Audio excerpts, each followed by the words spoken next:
मैं, और उसमें सारी बातें आ जाएंगी। अगर हम खड़े होकर अपने आप को देखें, ऊपर से लेकर नीचे तक, अपने अगल बगल देखें, ये ट्यूबलाइट, ये पंखा, ये माइक, आईपैड, ये मोबाइल, ये टीवी, अगर इसमें से देखें तो आप अपने तथाकथित विश्व गुरु के पूर्वजों में से एक नाम नहीं पाएंगे कि उन्होंने कुछ ऐसा बना दिया कि दे दिया हो दुनिया को, लो दुनिया वालों मैं तुम्हें ये बना के दे रहा हूं और तुम अपनी जिंदगी में इसको प्रयोग करना, ऐसा कुछ नहीं। और एक बार मैं जब इलाहाबाद यूनिवर्सिटी से एलएलबी कर रहा था तो मैं ऐसे वहां पे गांधी संस्थान है, वहां पे प्रोफेसर साहब जी कुछ सेमिनार था बोल रहे थे, तो आरक्षण की बात आई। उन्होंने कहा कि हम देने के लिए तैयार हैं, लेकिन आप अपने आप को सिद्ध करो कि आपने क्या दिया, इस यूनिवर्सिटी को आपने क्या दिया। उनका तंज था हम लोगों के ऊपर। तो मैं ये 2010-11 की बात बता रहा हूँ, तब उस समय ये स्थिति बहुत नहीं थी कि यूनिवर्सिटी में कोई ओबीसी या एससी का लड़का खड़ा होके अपनी बात को कह दे कि नहीं नहीं हमने दिया। लेकिन मेरे जो हेड ऑफ डिपार्टमेंट थे एलएम सिंह, वो बैठे हुए थे, तो लेकिन मैंने दुस्साहस किया, जो भी हो। मैं खड़ा हुआ, हमने कहा सर कि मैं बोलना चाहता हूँ। उन्होंने कहा कि नहीं नहीं ये बात पूरी। हम कहा नहीं सर मैं अभी बोलना चाहता हूँ और मैं बोल के चला जाऊंगा। मैंने कहा कि जिस जगह आप खड़े हो उसको बनाने वाले हम लोग, जिस छत के नीचे आप खड़े हो उसको बनाने वाले भी हम, जिस सड़क से निकलकर तुम घर से आप घर से यहाँ तक पहुंचते हो उसको बनाने वाले हम लोग हैं, और तुम्हारे घर की जो गंदगी निकलती है और जिस नाली से जाती है उसको साफ करने वाले भी हम लोग।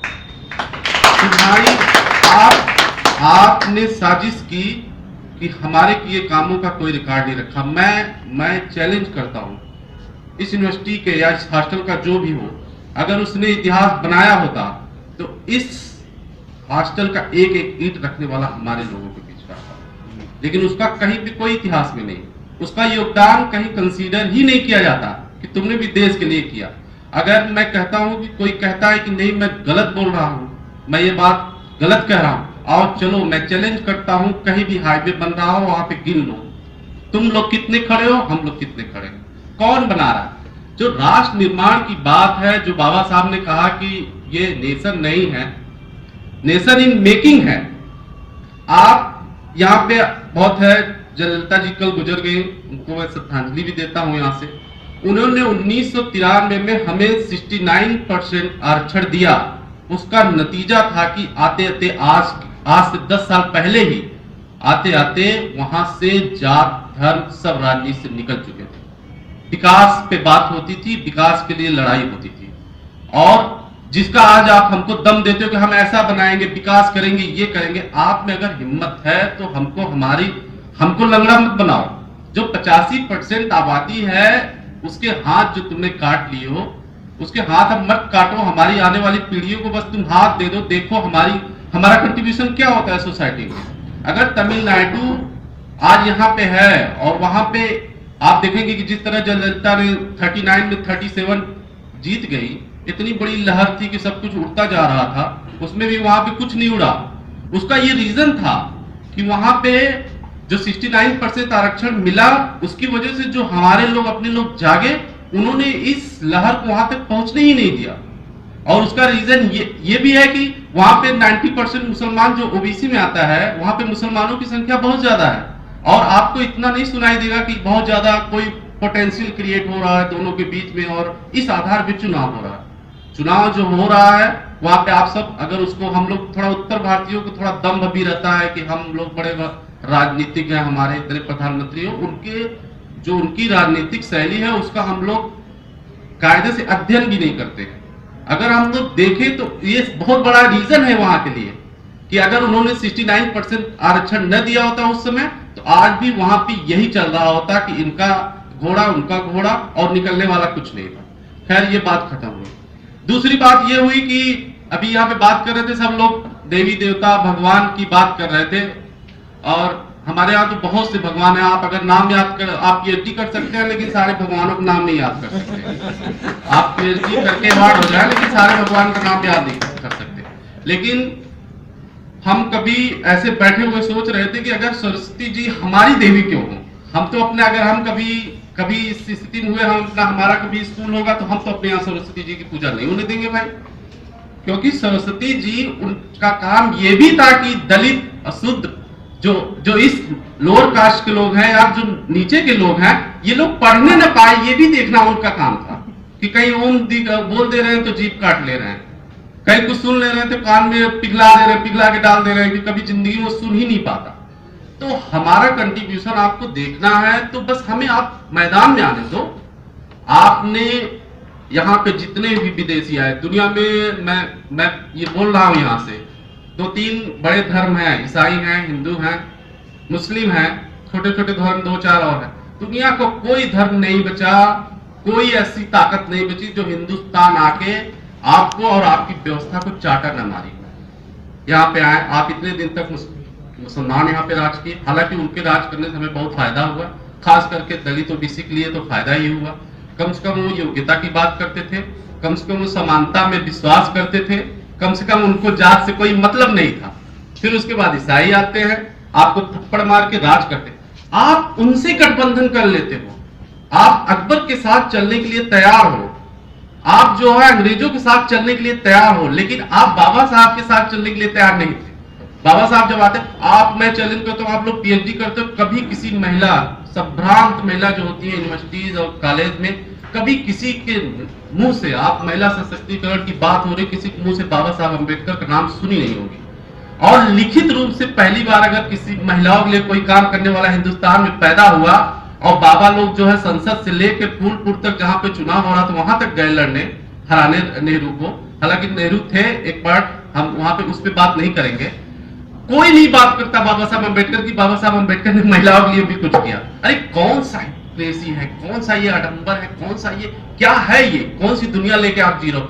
आप अभी हम नाम क्या लें, बड़े बड़े इतिहासकार हैं, हम लोग यूपीएससी की तैयारी करते हैं, उनकी किताब में आधुनिक भारत का इतिहास लिख रहे हैं और आधुनिक भारत का जो पितामह या पिता है उसके बारे में आधा पेज लिखा हुआ है। तुम किस भारत की बात कर रहे हो, किसको बेवकूफ बना रहे हो।